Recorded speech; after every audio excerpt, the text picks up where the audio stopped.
भगवते वासुदेवाय।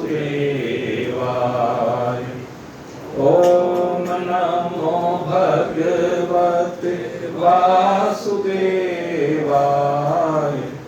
ओम नमो भगवते वासुदेवाय। ओम नमो भगवते वासुदेवाय। ओम नमो भगवते वासुदेवाय।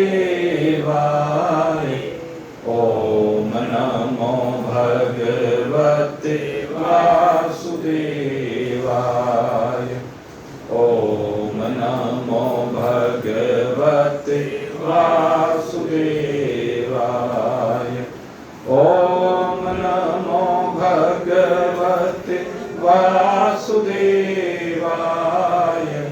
ओम नमो भगवते वासुदेवाय। ओम नमो भगवते वासुदेवाय। गोविंदाय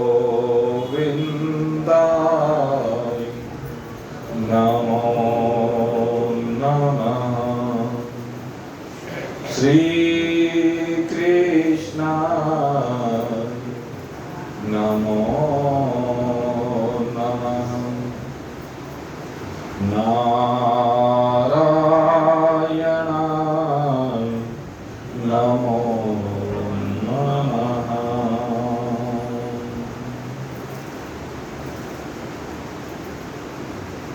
नित्य निरंतर अपने स्वरूप में विराजमान होकर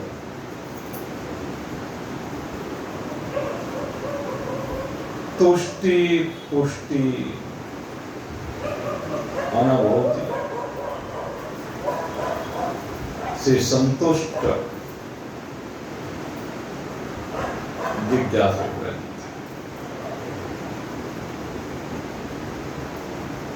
आइए आज भगवान श्री कृष्ण बड़ा दिव्य प्रसंग हमारे सम्मुख रखने जा रहे हैं।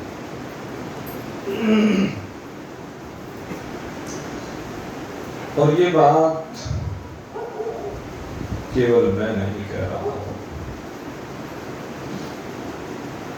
ये बात परम श्रद्धेय ब्रह्म लीन स्वामी रामसुखदास जी महाराज कह रहे हैं। इस श्लोक में जो बात भगवान ने कही है वो बात पूरी गीता जी में अन्यत्र कहीं नहीं कही। इसलिए ये श्लोक बहुत महत्वपूर्ण श्लोक है और ये एक महान पुरुष के जीवन का दर्पण है। महान पुरुष कैसा होना चाहिए, उसका प्रैक्टिकल जीवन जो हम कहते हैं वो कैसा होता है, इसकी चर्चा यहां भगवान कर रहे हैं। तो आइए आज हम बड़े प्रेम के भावों से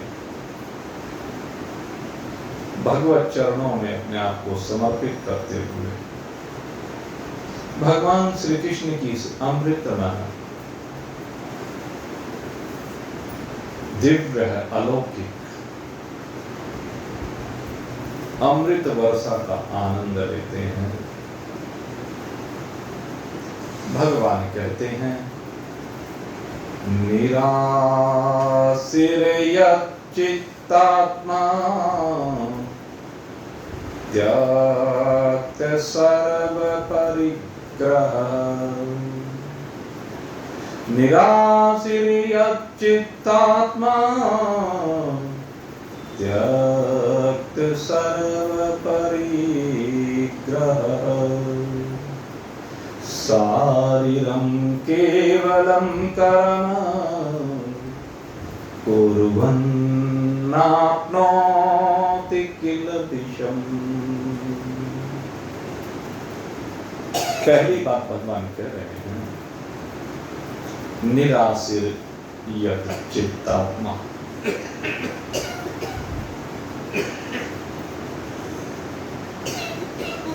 कहते हैं कि निराशी है, निराशी अर्थात जिसकी अब कोई आशा नहीं रह गई है। यहां पर महान पुरुषों की स्थिति का वर्णन है। संपूर्ण आशाओं से विरहित हो गया है।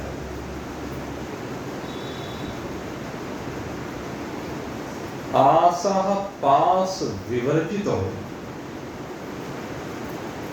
आशा रूपी पास जिसको बांध नहीं पा रहा है।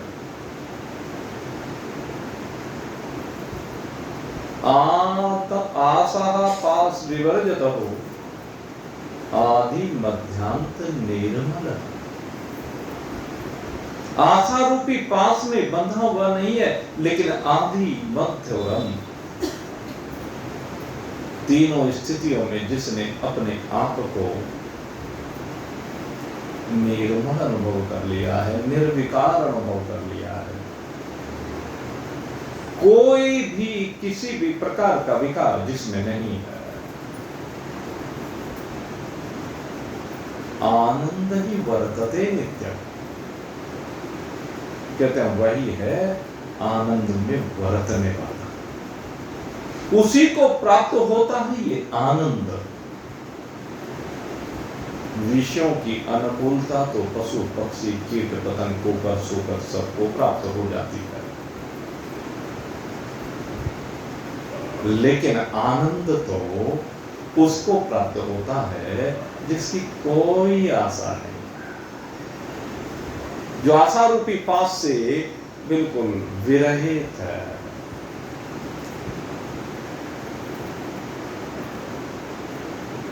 आशा रूपी पास में तो सब बंधे हुए हैं। ये चराचर जगत के प्राणी सब आशा रूपी पास में बंधे हुए हैं। न जाने कितनी चाहते हैं, कितनी वासनाएं हैं, कितनी इच्छाएं हैं, और उनके लिए कितनी तृष्णा है, स्पृहा है। उन कामनाओं की, इच्छाओं की पूर्ति करने के लिए असंख्य वासना। और एक कथा आप लोगों ने सुनी है। एक बार की बात है, एक बहुत बड़े व्यापारी थे, सेठ थे, असीम धन दौलत थी उनके पास, खजाने भरे पड़े थे। अचानक पता नहीं क्या दिमाग में आया, तो अपने मुनीम जी को बुलवा लिया, और मुनीम जी को बुलवा कर कहने लगे, मुनीम जी जरा हिसाब तो लगाना, हमारे पास जितनी ये दौलत है उसका हिसाब सब तुम्हारे पास है, और आप तो गणितज्ञ हो, हिसाब लगाने में माहिर हो, जरा लगाओ हिसाब। और ये हिसाब लगाओ कि अगर यदि मेरी जो संतानें हैं वे कुछ ना करें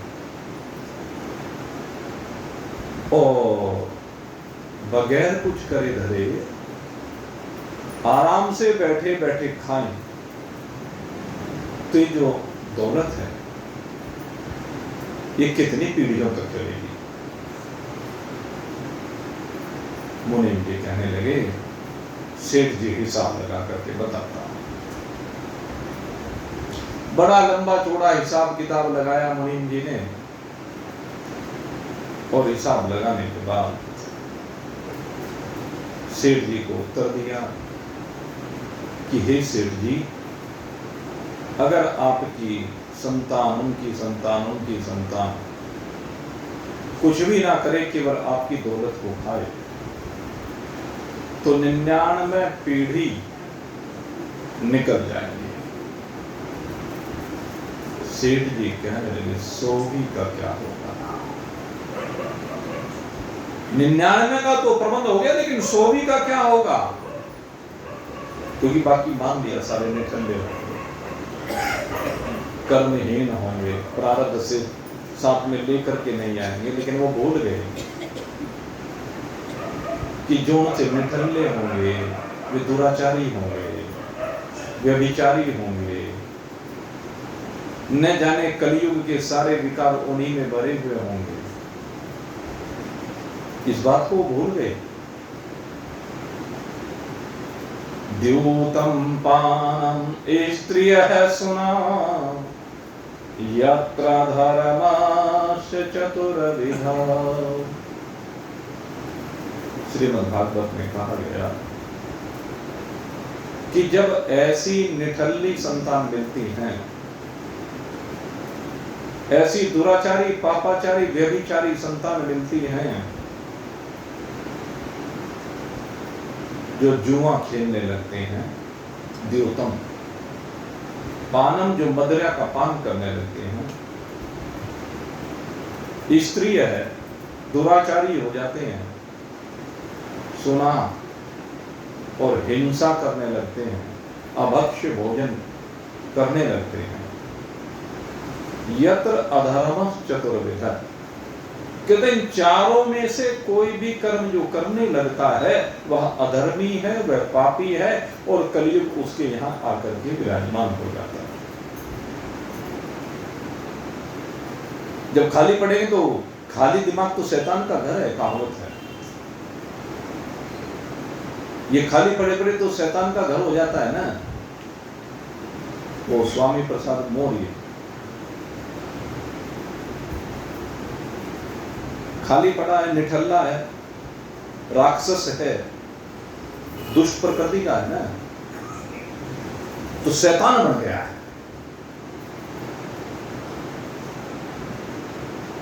एक स्टालिन पता नहीं कहां से पागल आया है, और ये हमारा दुर्भाग्य है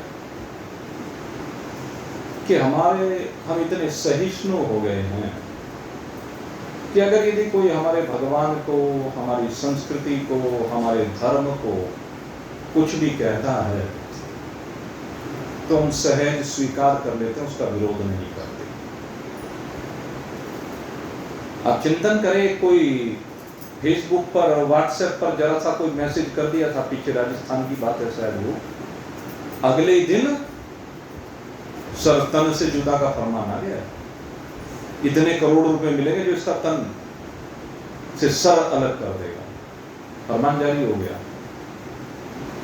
जरा सी बेअदबी हो जाए तो फरमान जारी हो जाते हैं। इन ईसाइयों के बारे में कहो या अन्य विधर्मियों के बारे में कहो, वहां पर क्षण मात्र लगता है। लेकिन हम कितने सहिष्णु हो गए हैं, कितने निठल्ले हो गए हैं, कितने कायर हो गए कि किसी बात का विरोध करते ही नहीं। मैं कहता हूं आप विरोध मत कीजिए। जब घर में कोई बात हो, लेकिन जब भगवान के ऊपर, हमारे भगवान के ऊपर अगर यदि कोई, हमारे धर्म के ऊपर अगर यदि कोई टिप्पणी करे तो क्या हमारा खून नहीं खोलता? खोलना चाहिए। और ऐसे अधर्मियों, ऐसे पापियों, ऐसे दुष्टों, ऐसे राक्षसों, शैतानों को कानून तो है ना, उसको कानून के हिसाब से सजा तो जरूर मिलनी चाहिए ना। इन पापियों के खिलाफ तुरंत कार्रवाई करने के लिए सरकार के ऊपर दबाव तो बनाना चाहिए। पता नहीं सरकारें भी क्या उन्हें कहते हैं, धर्मात्मा सरकार हैं, लेकिन ये धर्मात्मा सरकार होकर भी ये पता नहीं राजनीति के चक्कर में ये भी बिल्कुल ऐसे हो जाते हैं सुसुप्त, कुछ करना ही नहीं चाहते हैं। उनके ऊपर कोई केस क्यों नहीं दर्ज करते, उनके खिलाफ कोई कार्रवाई क्यों नहीं करते? जो प्रतिपक्ष में लोग बैठे हुए हैं उन्हें तो चूंकि तुष्टीकरण करना है, इसलिए वो तो जयचंद बैठे हुए हैं, उन्हें तो कुछ करना ही नहीं है। लेकिन इनको क्या कहें? चिंतन करें।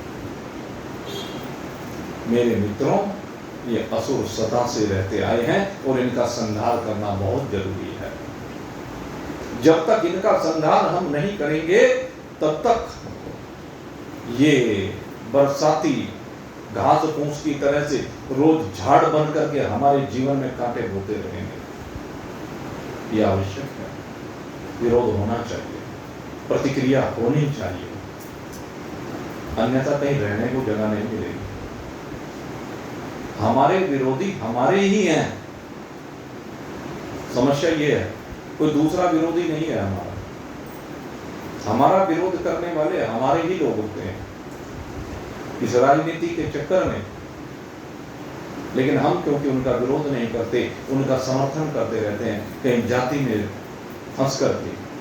ये जातिवाद हमारे यहाँ इतना भयंकर हो गया है कि बस इस जातिवाद में सबसे ज्यादा विनाश कर सकता है। अंधे हो जाते हैं, पागल हो जाते हैं, बहरे हो जाते हैं, गूंगे हो जाते हैं। यही कलयुग है। श्रीमद् भागवत में ये 4 बातें कलयुग के संदर्भ में कही गई। ये अधर्मी पापी लोग, ये हिंसक प्रवृत्ति के लोग कहते कितना ही धन जोड़ करके चले जाना, सारे धन को वो 1 पीढ़ी की क्या बात करें, 99 पीढ़ी की क्या बात करें, 1000 पीढ़ी की क्या बात करें। अरे 1 पीढ़ी भी नहीं चलेगा।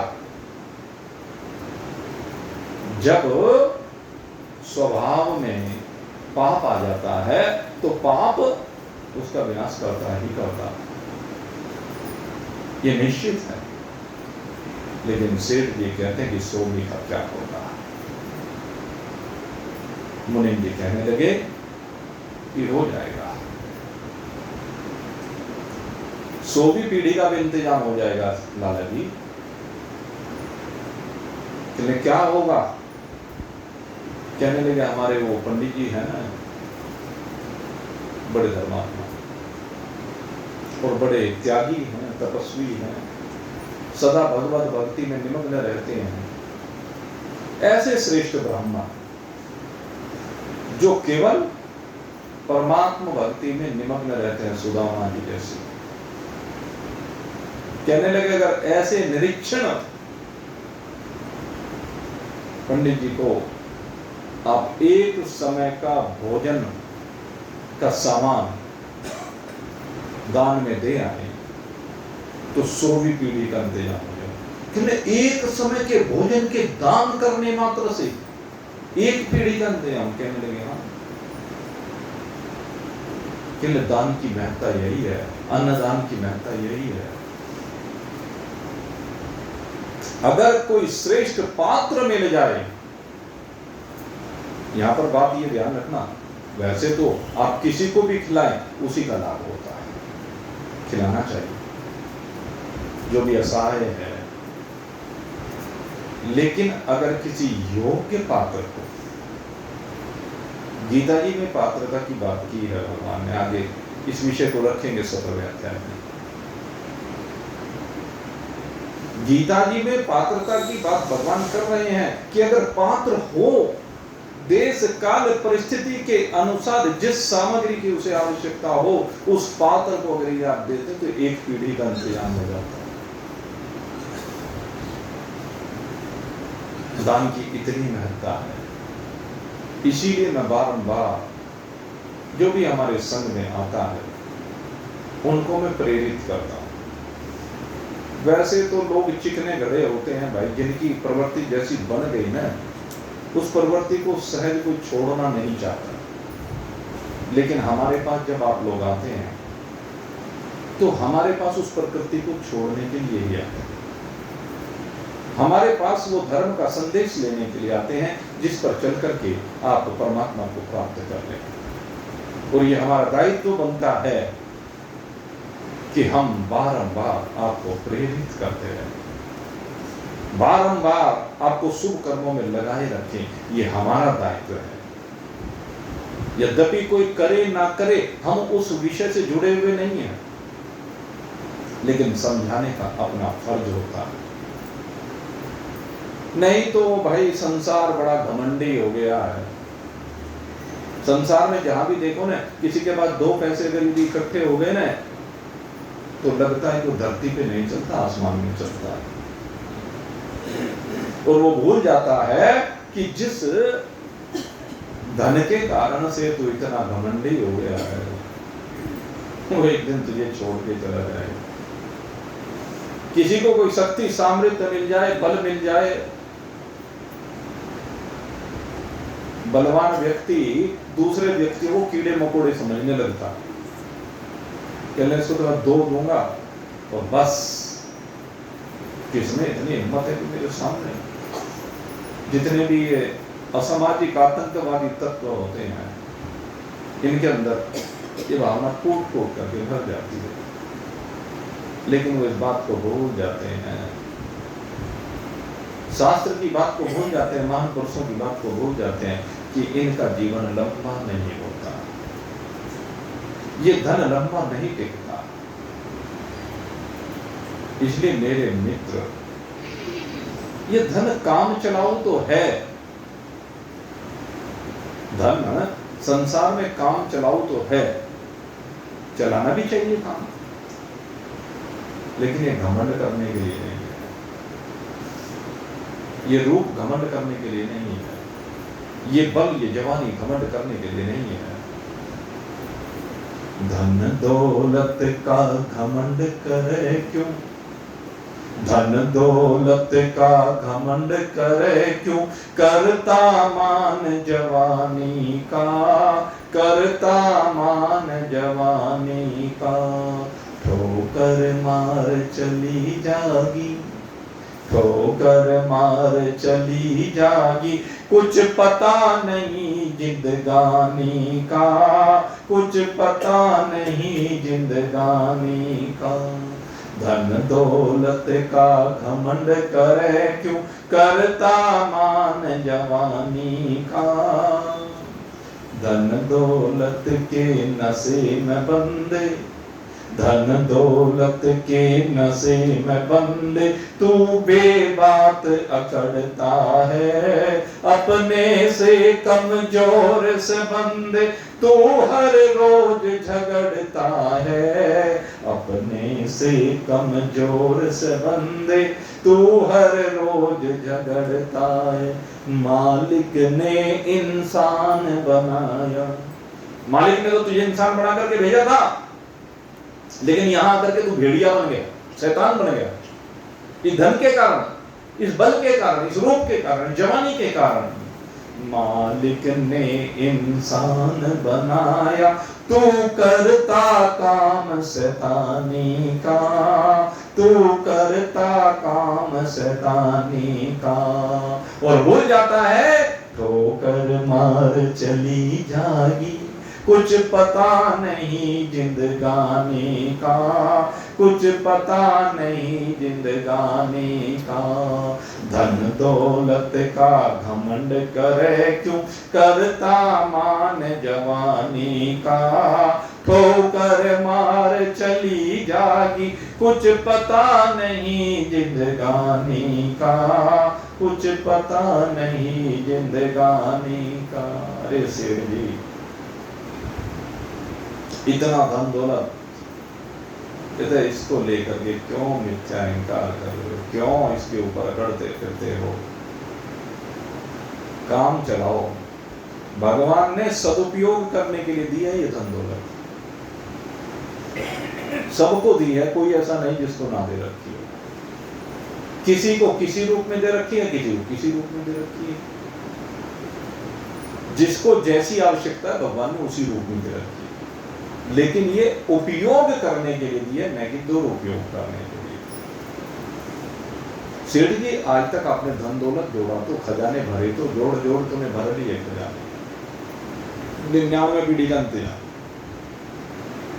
जोड़ जोड़ करके खजाने तो भर लिए, लेकिन इन खजाने के धन का कभी सदुपयोग नहीं किया। अगर इस खजाने के धन का सदुपयोग करता तो नरसिंह सेठ बन जाता। दुनिया का सबसे बड़ा सेठ पहले सेठ नहीं कहलाता था, कंजूस मक्खी चूस कहलाता था। लेकिन सेठ कब बना? जब सांवरिया सेठ से मुलाकात हो गई, जब उस सांवरिया सेठ के साथ अपने दिल के तामत जोड़ दिए, उस सांवरिया सेठ को अपना समझ लिया, अपना सब कुछ उसे समर्पित कर दिया। सांवरिया सेठ ने समझा दिया ये धन दौलत तेरी नहीं है, ये तुझे संसार की गतिविधियों को चलाने के लिए दी है, इनसे संसार को चला। तो इस संसार की सीमाओं से बाहर निकल करके जरा दिल के तार मेरे दिल के साथ जोड़। और नरसिंह ने तार जोड़ लिए। जब नरसिंह ने तार जोड़ लिए तो हम क्यों नहीं जोड़? बात यह है, नरसिंह तो हो गया निराशिर यत चित्ता। नरसिंह के कोई अभिलाषा नहीं रह गई, चाह गई चिंता मिटी मन वावे परवा, जिसको कछु न चाहिए वही साहों का साह। वो साहों का साह हो गया, क्योंकि सावल साह से दिल के तार जुड़ गए, इसलिए साहों का साह हो गया। मुनीम जी समझाते हैं, सेठ जी कभी हाथ से कुछ छोड़ा नहीं, जरा छोड़ के देखो। सेठ जी ने थोड़ा सा सामान लिया, एक थाली ली, थाली में थोड़ा सा अनाज, आटा कह लीजिए, चावल कह लीजिए, मीठा कह लीजिए, कुछ घी कह लीजिए। जिस समय आप जो है ना, ये भी मैं आपको जरा सा साथ साथ बताता चलूं। जब आप किसी भी अपने अवसर पर, जैसे श्राद्ध आएंगे या अन्य कोई अवसर आता है और किसी पंडित जी को भोजन कराना चाहते हैं या गाय को देकर के आना चाहते हैं, तो थोड़ा सा ध्यान करें आपके भोजन में क्या क्या सामग्री होनी चाहिए उसमें, वो मैं आपको बता रहा हूँ थोड़ा सा। आपके भोजन में अन्न जरूर होना चाहिए, सबसे पहला विषय तो यह है। वो चाहे चावल हो, चाहे आपके अनाज से बने हुए पूरी हो, पराठा हो, रोटी हो, जैसी भी उस पर्व की उस की महत्ता। दूसरे सब्जियां होनी चाहिए, और सब्जियां भी होनी चाहिए। अगर यदि आप पितरों के लिए कर रहे हैं तो जो उनसे पितर के लिए कर रहे हैं वो जो खाया करते थे, उनको जो पसंद थी। लेकिन उसमें एक चीज का ध्यान रखना, हो सकता है कोई पितर इस प्रकार का हो कि भक्ष्य भोजन करता रहा हो, लेकिन वो नहीं करना है। जो उनको पवित्र वस्तुएं पसंद थी वो, क्योंकि मेरे सामने अभी एक प्रश्न है। एक दिन एक बैठा और वो काफी देर तक चर्चा करते रहे। कह लीजिए एक पितर होते हैं, हमारे जो पितर हैं, कह लीजिए वो बिरट भी जाते क्या? उसने अर्थात नाराज हो जाते हैं क्या? उसने तो अपनी भाषा में कहा बिरट जाते हैं, क्योंकि हमारी लोक भाषा है, प्रचलन में चलता है। मैंने कहा कि अगर आपके पितर हैं तो आपसे कभी बिरटेंगे नहीं, आपसे कभी नाराज होंगे। लेकिन क्या होता है कि कभी कभी कहने को तो वो हमारे पितर होते हैं, जो भी हमारे पूर्वज यहाँ से चले गए वो पितर ही हम कहते हैं उनको। पितर माने पिता के तुल्य है, उसमें माता भी उसी में आ जाती है। मातृ और पितर दोनों इकट्ठे माने जाते हैं, क्योंकि ये जो योनियों का भेद है वो यहाँ पर है, और सूक्ष्म शरीर में कोई भेद नहीं। स्थूल शरीर में स्त्रीपना पुरुषपना है, माता पितापना है, सूक्ष्म शरीर में नहीं होता। पितरों के शरीर सूक्ष्म है। मैंने कहा पितर कभी कोई नहीं बिगड़ता। हाँ, जोन सा यहाँ से बिगड़ता हुआ जाता है ना, जोन सा यहाँ से बिगड़ता हुआ जाता है, अर्थात यहाँ पर सारी जिंदगी झगड़े फसाद करता रहता है, आप अक्षय भोजन करता है, गलत प्रवृत्ति जिसकी होती है। अब कहेंगे तो आप उसको भी पितर, लेकिन वो पितर नहीं होता, वो प्रेत होता। एक प्रेत योनि अलग है, भूत प्रेत की योनि अलग है, और पितर की योनि अलग है। अगर वो प्रेत योनि में चला गया, भूत प्रेत बन गया, पिशाच बन गया, तो चिपटेगा। जो उसका स्वभाव यही रहा, उसने यहां भी परेशान किया, वहां भी जाके परेशानी करेगा। लेकिन जो पितृ योनि में गया, पितृ तो सदैव ही तैसी होते हैं, पितृ कभी किसी का कोई बिगड़ता नहीं है, क्योंकि वो तो सदा सबके ऊपर अपना बर्दाश्त रखते हैं। वो पितृ लोग से जुड़े जुड़े भी अपने परिवार के लिए सुख चाहते हैं, समृद्धि चाहते हैं, कल्याण चाहते हैं। पितरों की बात तो ये होती है, पूर्वजों की बात ये होती है। तो मैं कह रहा था, हमारा भोजन में क्या क्या होना चाहिए, जो शास्त्रोक्त चीजें हैं, कुछ मेरे जो याद है वो बता देता हूँ, बाकी क्या भाई और याद आएगी फिर बता देंगे भाई, क्योंकि चीजें अक्सर स्मरण तो रहती नहीं, शास्त्रों में जो लिखा। तो कुछ सब्जियां बनानी चाहिए जो उनकी पसंद की है, और अगर यदि भगवान के लिए अर्पित कर रहे हैं तो शुद्ध सात्विक सब्जियां बनानी चाहिए, शुद्ध सात्विक बिल्कुल। देव कार्य के लिए आप जब भी करते हैं, पितृ कार्य के लिए तो पितरों के अनुकूल, और देव कार्य भगवत कार्य है तो उसके लिए बिल्कुल शुद्ध सात्विक भोजन होना चाहिए, सब्जियां होनी चाहिए। दूसरे, फल जरूर होना चाहिए। फल में भी अगर विविधता हो तो बहुत अच्छी बात है। 5 प्रकार के फल अगर यदि हो तो बहुत अच्छी बात मानी जाती है। अगर 5 प्रकार के नहीं तो 5 फल भी आप रख सकते हैं। एक भोजन में घृत जरूर होना चाहिए। हमारे यहाँ घृत को बड़ी प्रमुखता से रखा गया, घृत को बड़ा श्रेष्ठ माना गया, इसलिए अग्नि में घृत की आहुति जरूर दी जाती है। एक तरफ आहुतियां सामग्री दी जाती है, लेकिन एक तरफ आहुति घृत की दी जाती है। घृत को सबसे श्रेष्ठ माना जाता है। घृत से हमारे पितृ, हमारे देव प्रसन्न हो। एक दूध या दूध से बना हुआ कोई मीठा पदार्थ जरूर होना चाहिए। वैसे तो मिष्ठान की बात भी मैं करूं तो अगर यदि 5 प्रकार का मिष्ठान आप रख सकें या 5 प्रकार का ना हो तो 5 आइटम रखिए, 5 पीस रखिए। उसमें कुछ ड्राई फ्रूट्स भी रखने चाहिए। ड्राई फ्रूट्स में बादाम आदि, बादाम है, अखरोट है, किशमिश है, पंचमेवा जिनको हम कहते हैं, भोजन में वो भी रखे जाने चाहिए। तो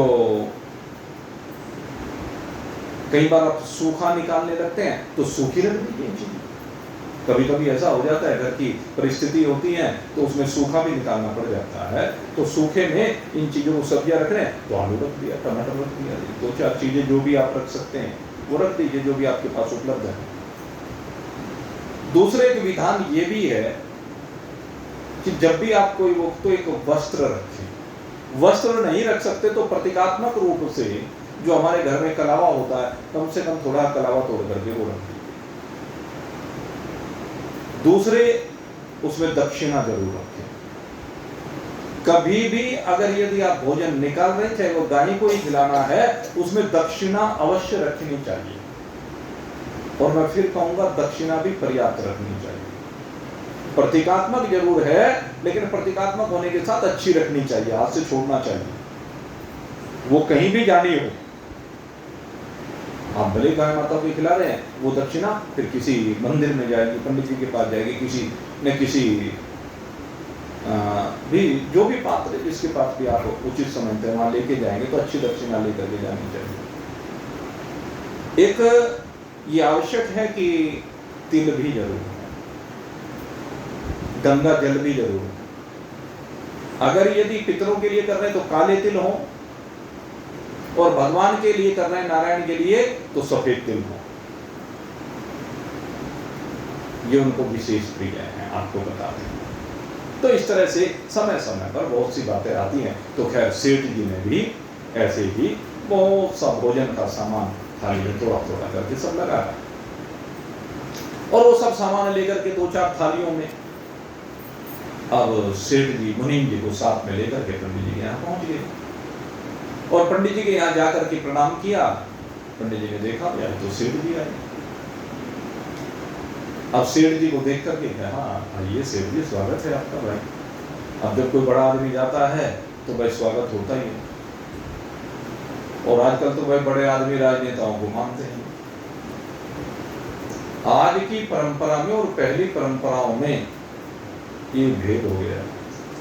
पहले अगर कोई महान पुरुष चला जाता था, चाहे कितना बड़ा सेठ हो, कितना बड़ा प्रधानमंत्री, राष्ट्रपति भी क्यों ना हो, लेकिन अगर कोई महान पुरुष आ रहा है तो सबसे पहले उसको वंदना करते, उसका पूजन करते, उसको यथोचित स्थान देते। पहले ये नियम हुआ करता, राजे महाराजा देते, उसके बाद उन लोगों का सम्मान हुआ करता था। लेकिन अब तो भाई सब इस कलयुग के दर्पण से देखते हैं, स्वार्थ को देखते हैं। तो खैर पंडित जी ने सेठ जी का बड़ा स्वागत किया, कहने लगा वो है सेठ जी बैठिए, विराजिए। दो चार धर्म कर्म की बातें हुई और उसके बाद कहिए भाई कैसे मनवा सेठ जी। कहने बस आगमन क्या, आज हमारे मुनि जी ने प्रेरणा दी और इनकी प्रेरणा से कुछ थोड़ा सा भोजन का सामान आपके लिए लेकर के आए। कहने बड़ी अच्छी बात है, आप लेकर के आए हैं। तुरंत उन्होंने आवाज लगाई अपनी धर्म पत्नी को, मिश्राणी जी जरा सुनो, अंदर से आई। कहने लगी हाँ कहिए पंडित जी क्या बात है। कहते जरा देख कर ये बताओ आज शाम के भोजन का प्रबंध है क्या। कहने लगे हाँ आज शाम के लिए तो भोजन का सामान रखा हुआ। कहना बहुत अच्छी बात है, भगवान की कृपा है। सेठ जी को पंडित जी ने कहा सेठ जी क्षमा करना, मेरे घर में तो शाम का सामान रखा हुआ है। मेरा तो नियम है एक समय के भोजन अगर रखा हुआ है घर में, मैं दूसरे समय का स्वीकार नहीं करता। इसलिए जाइए आप ये किसी गरीब को दे दीजिए। जिसके घर में केवल शाम के भोजन का प्रबंध है वो कहता है कि किसी गरीब को दे दीजिए, यानी वो तो अमीर है, सेठ है, सेठों का सेठ है। अब सेठ जी चूंकि भाई अगम बुद्धि है, कहावत है सेठों के बारे में, तो अगम बुद्धि होते हैं। क्या अरे मैं 100वीं पीढ़ी के बारे में सोच रहा हूं जिसको मैंने देखा नहीं, पता नहीं, वो लोग मेरा नाम जानेंगे भी नहीं जानेंगे, क्या जाने 100 पीढ़ी के बाद। और ये शाम का भोजन होने पर सुबह की परवाह नहीं कर रहा, कल की परवाह नहीं कर रहा।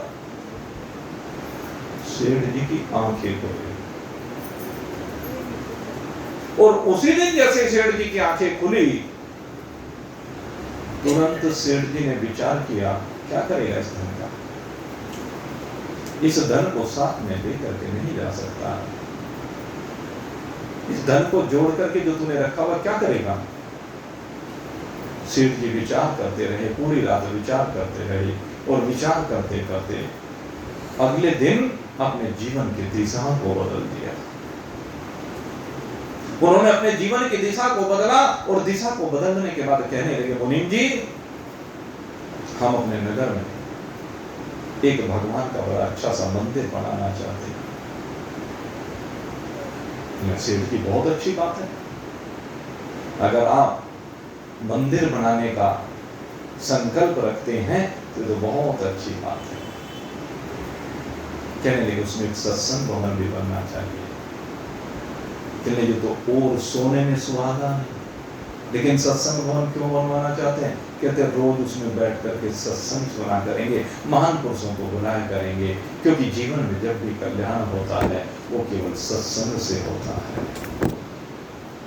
नहीं तो संसार अपनी ओर खींचता है, संसार के भोग अपनी ओर खींचते हैं, काम क्रोध मद लोभ मोह सब अपनी ओर खींचे चले जाते हैं। लेकिन अब मैं महान पुरुषों के चरणों में बैठना चाहता हूं, महान पुरुषों से वो प्रेरणा प्राप्त करना चाहता हूं जिससे अब मेरा पथ ऐसा दिव्य हो जिस पर चल करके मैं परमात्मा को प्राप्त कर लूं। रोज उस स्थल पर अन्य क्षेत्र चलना चाहिए, वहां पर कोई भी आए उसको भोजन मिलना चाहिए, ऐसा अन्य क्षेत्र होना चाहिए।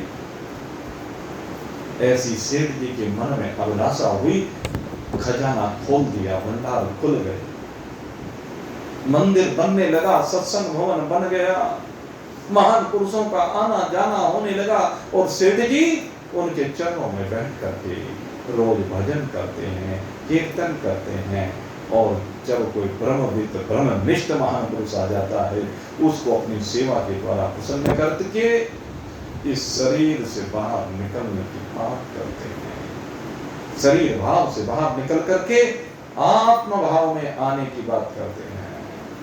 क्योंकि सेठ जी का चित्त निरासिरयत चित्तात्मा, सेठ जी का चित्त अब बिल्कुल निराशा, अर्थात समस्त आशाओं से विरहित हो गया, क्योंकि उनका चित्त अब संसार की आशा नहीं करता, संसार की अभिलाषा नहीं करता, संसार की चाहत नहीं करता, अपितु वो चित्त कहां जा रहा है? त्यक्त सर्व परिग्रह, ये है वो बात। अब ये बात जो मैं कह रहा था आपसे, भगवान ने ये बात कही यहां पर, त्यक्त सर्व परिग्रह, ये है गीता का सबसे बड़ा सूत्र। गीता जी का सबसे बड़ा सूत्र ये है, और इसके बारे में मैं विशेष रूप से चर्चा करूंगा, इसलिए आज इसके ऊपर चर्चा नहीं कर रहा हूं, केवल इशारा कर रहा हूं। ये सेठ जी त्यक्त सर्व परिग्रह, अब वो इस सीमा से बाहर निकले हैं और हर क्षण महान पुरुषों की शरण में रहते हैं। व्यापार चल रहा है, धर्म पूर्वक चल रहा है, ईमानदारी से चल रहा है, सत्य से संयुक्त होकर के चल रहा है। निरासिरयत चित्त, और ये करते करते सेठ जी का चित्त परमात्मा में रमता चला जाता है। सेठ जी के दिल के तार परमात्मा के तार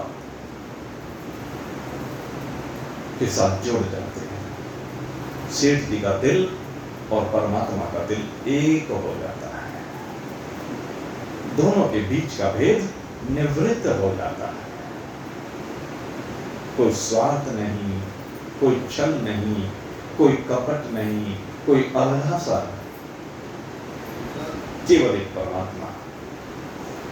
और सेठ जी शरीर भाव से बिल्कुल विरहित हो गए, न स्थूल शरीर से संबंध है, न सूक्ष्म शरीर से संबंध है, न कारण शरीर से संबंध है, अब तो केवल अपने से संबंध है, केवल अपने में विराजमान है, अपनी आत्मा में। आत्मने आत्मना तुष्ट, आत्मा से आत्मा में ही तुष्ट है, तृप्त है, संतुष्ट है, समस्त अभिलाषाओं का परित्याग किया है। तो इस प्रकार से ये भाव भगवान का निराश्रय या चित्तात्मा समस्त आशाओं से विरहित हो जाएगी और आशा को छोड़ करके परमात्मा को अपना बना लीजिए।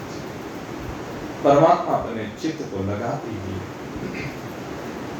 आज शिक्षक दिवस है, और दो प्रकार की जो शिक्षा होती है, एक भौतिक शिक्षा होती है, एक आध्यात्मिक शिक्षा होती है।